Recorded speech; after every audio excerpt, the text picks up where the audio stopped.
Гостинските победи го одбележаа второто коло од кошаркарската Суперлига на Македонија. Работнички го победи Кожов во Гевгилија со 59-66. Мохамед Абукар беше најрасположен кај Работнички со 21 поен, а Ненад Зивчевиќ уфрли 16. Во тимот на Кожов Миладин Пекоvić постигна 12 поени, а Владимир Филиповиќ 11. Шампионот МЗТ Скопје беше немилосторен против Куманово и забележа победа од 78-92. Најефикасни кај домашните беа Костовски со 26 и Луковиќ со 18 поени, 10 скока, а кај гостите Чеговски даде 22, а кај Девис 21 поен. Фен Индустри ги однесе бодовите од Сарев во дуелот со Лирија со 80-89. Клучен играч за Кавадарчани беше Бојан Траговски кој забележа 21 поени и 7 скока. Одличен беше и Владимир Брчков со 16 поени и 8 скока. Во Лирија се истакнаа Балша Радуновиќ и Тони Симејќ кои дадоа по 19 поени. Следното трето коло на програмата се игра на 10 април.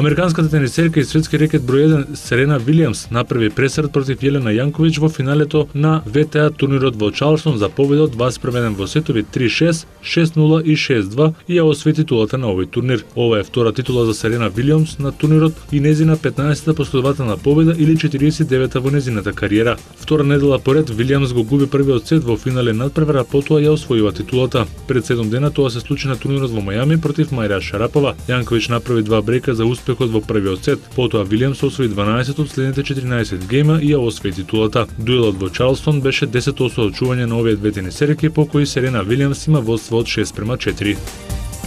Актуелниот светски шампион во MotoGP Хорхе Лоренцо победи на првата трка од сезоната 2013 што се водеше во Катар. Двократниот светски првак на патеката Лосаел стигна до 45-та победа во кариерата. Втор беше Валентино Роси на Ямаха, а трет заврши дебитантот Марк Маркес. На стартот од новата сезона Лоренцо во целост доминираше, водеше уште од самиот старт и го задржа водството се до крајот. За неговиот грб се водеше голема битка, а во центарот на вниманието беше Валентино Роси, кој што од 7-та позиција успе да се искачи на подиумот. Последната пречка до второто место беше Марк Маркес, кој што на крајот сепак заврши како третопласиран со 200 за останување.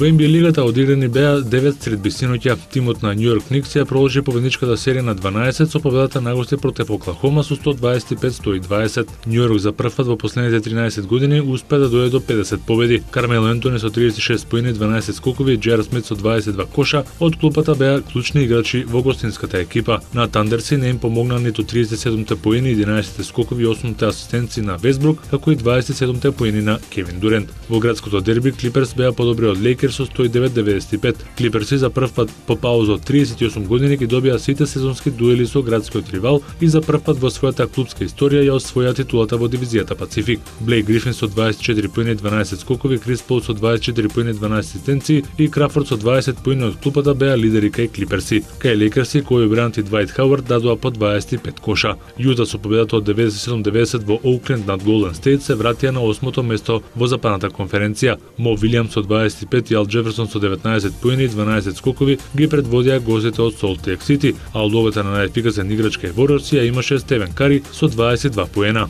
Дейвид Ли доаде 21 поени и 13 скока, а Томсон имаше 20 поени за домашниот тим. Ги гледаме сите резултати од синоќа, а за вечерва не се предвидени надпревари во NBA лигата.